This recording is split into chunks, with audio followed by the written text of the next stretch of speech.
देख लेते हैं। 6 अक्टूबर को विश्व सेरेब्रल पाल्सी दिवस मनाया गया। 7 अक्टूबर को विश्व कपास दिवस मनाया गया। 8 अक्टूबर को भारतीय वायुसेना दिवस मनाया गया। 9 अक्टूबर को विश्व डाक दिवस मनाया गया। 10 अक्टूबर को राष्ट्रीय डाक दिवस एवं विश्व मानसिक स्वास्थ्य दिवस मनाए गए। 11 अक्टूबर को अंतर्राष्ट्रीय बालिका दिवस मनाया गया। वहीं इस सप्ताह के अति महत्वपूर्ण करंट अफेयर्स की बात करें तो प्रधानमंत्री नरेंद्र मोदी ने हाल ही में नई दिल्ली के विज्ञान भवन में पीएम सेतु योजना की शुरुआत की। बीआरओ ने 19,400 फीट की ऊंचाई पर लद्दाख के मिगला पास में दुनिया की सबसे ऊंची मोटर योग्य सड़क बनाई है। UIDAI ने 1 अक्टूबर 2025 से 7 से 15 साल के बच्चों के लिए आधार बायोमेट्रिक अपडेट फ्री कर दिया है। भारत और ब्रिटेन की नौसेनाओं के बीच एक्सरसाइज कोंकान 2025 भारत के पश्चिमी तट के पास 5 अक्टूबर 2025 को शुरू हुई। 4 अक्टूबर 2025 को करैकल पुडुचेरी में गोवा शिपयार्ड लिमिटेड द्वारा निर्मित स्वदेशी फास्ट पेट्रोल वेसल ICGS अक्षर को भारतीय तटरक्षक में शामिल किया गया। व्योमित्रा ISRO द्वारा विकसित आधा ह्यूमनॉइड रोबोट पहले बिना चालक दल वाले गगनयान मिशन में भेजा जाएगा। 5 अक्टूबर 2025 को अलवर में राजस्थान के पहले नमो बायोडायवर्सिटी पार्क का उद्घाटन केंद्रीय पर्यावरण मंत्री भूपेंद्र यादव ने किया। इसे नमो वन भी कहा जाता है। भारतीय तटरक्षक ने चेन्नई तट के पास 10वां नेशनल पॉल्यूशन रिस्पांस एक्सरसाइज शुरू किया। 17 साल बाद भारत में वापसी करते हुए BWF वर्ल्ड जूनियर चैंपियनशिप 2025 6 से 19 अक्टूबर तक गुवाहाटी, असम में आयोजित हो रही है। 5 अक्टूबर 2025 को छत्तीसगढ़ के कोरबा में कोल इंडिया की सहायक कंपनी SECL ने अपनी पहली पूरी तरह से महिलाओं द्वारा संचालित सेंट्रल स्टोर यूनिट का उद्घाटन किया। 5 से 12 अक्टूबर 2025 तक बर्बाडोस के ब्रिजटाउन में आयोजित 68वें कॉमनवेल्थ संसदीय सम्मेलन में भारत का प्रतिनिधिमंडल लोकसभा स्पीकर ओम बिरला ने किया।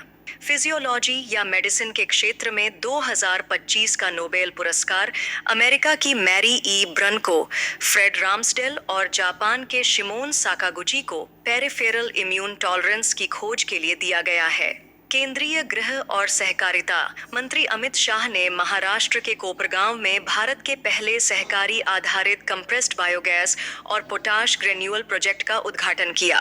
फ्रांस के नए प्रधानमंत्री सेबेस्टियन लेकोर्नु ने अपने मंत्रिमंडल की घोषणा के केवल 14 घंटे बाद इस्तीफा दे दिया है।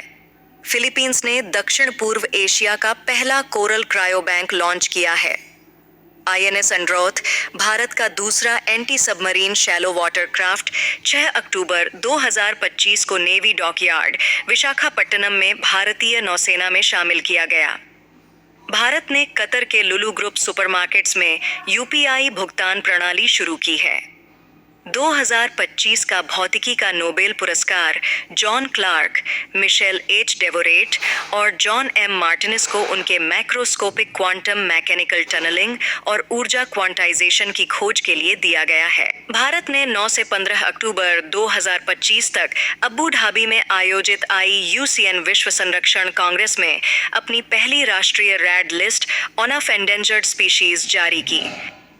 6 अक्टूबर 2025 को DRDO ने नई दिल्ली में राष्ट्रीय कार्यशाला में RSA 1.0 लॉन्च किया, जो भारत का पहला SDR सॉफ्टवेयर मानक है।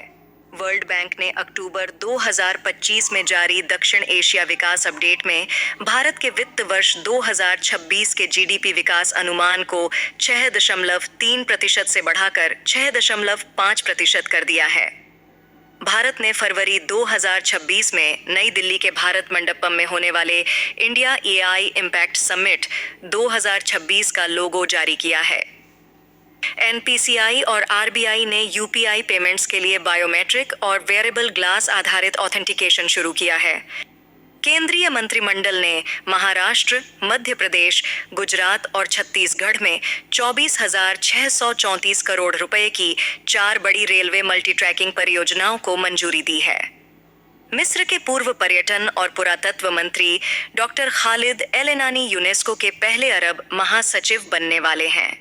2025 का रसायन शास्त्र का नोबेल पुरस्कार जापान के सुसुमु कितागावा, ऑस्ट्रेलिया के रिचर्ड रॉबसन और अमेरिका के ओमर यागी को मेटल ऑर्गेनिक फ्रेमवर्क्स विकसित करने के लिए दिया गया है। प्रधानमंत्री नरेंद्र मोदी ने 19,650 करोड़ रुपए की लागत से बने नवी मुंबई अंतर्राष्ट्रीय हवाई अड्डे के पहले चरण का उद्घाटन किया। प्रधानमंत्री नरेंद्र मोदी ने मुंबई मेट्रोपॉलिटन क्षेत्र के लिए भारत का पहला एकीकृत क्यूआर आधारित digital ticketing app Mumbai one launch किया। भारतीय रिजर्व बैंक ने 8 अक्टूबर 2025 को अपने डिजिटल करेंसी ई-रुपए के लिए रिटेल सैंडबॉक्स लॉन्च किया।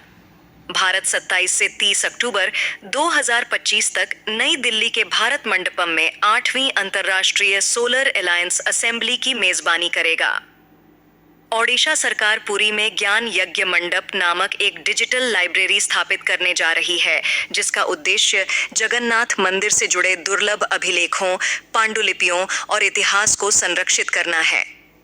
तुर्की के कराहा तेपे पुरातात्विक स्थल पर 12,000 साल पुराना एक टी आकार का स्तंभ खोजा गया है, जिस पर मानव चेहरे की नक्काशी की गई है। केंद्रीय सड़क परिवहन और राजमार्ग मंत्री नितिन गडकरी ने हरियाणा के सोनीपत में भारत के पहले वाणिज्यिक इलेक्ट्रिक ट्रक बैटरी स्वैपिंग और चार्जिंग स्टेशन का उद्घाटन किया। हंगेरियन लेखक लास्चलो क्रास्नाहोर्काई को 2025 का साहित्य का नोबेल पुरस्कार उनके दृष्टिपूर्ण और प्रभावशाली लेखन के लिए प्रदान किया गया है। भारत की शैरी सिंह ने इतिहास रचते हुए मनीला, फिलीपींस में आयोजित मिसेस यूनिवर्स 2025 प्रतियोगिता का खिताब जीत लिया। भारतीय सेना ने अपने हवाई सुरक्षा तंत्र को मजबूत करते हुए स्वदेशी सक्षम एंटी ड्रोन ग्रिड लॉन्च किया है। वेनेजुएला की मारिया कोरेना मचाडो को 2025 का नोबेल शांति पुरस्कार मिला है। नीति आयोग ने लाल बहादुर शास्त्री राष्ट्रीय प्रशासन अकादमी मसूरी में विकसित भारत स्ट्रेटेजी रूम का उद्घाटन किया। रेल मंत्री अश्विनी वैष्णव ने घोषणा की है कि भारत की पहली बुलेट ट्रेन अगस्त 2027 तक चलना शुरू कर देगी। नेशनल ई गवर्नेंस डिवीजन ने सहकार टैक्सी कोऑपरेटिव लिमिटेड के साथ समझौता कर भारत टैक्सी सेवा शुरू करने की घोषणा की है।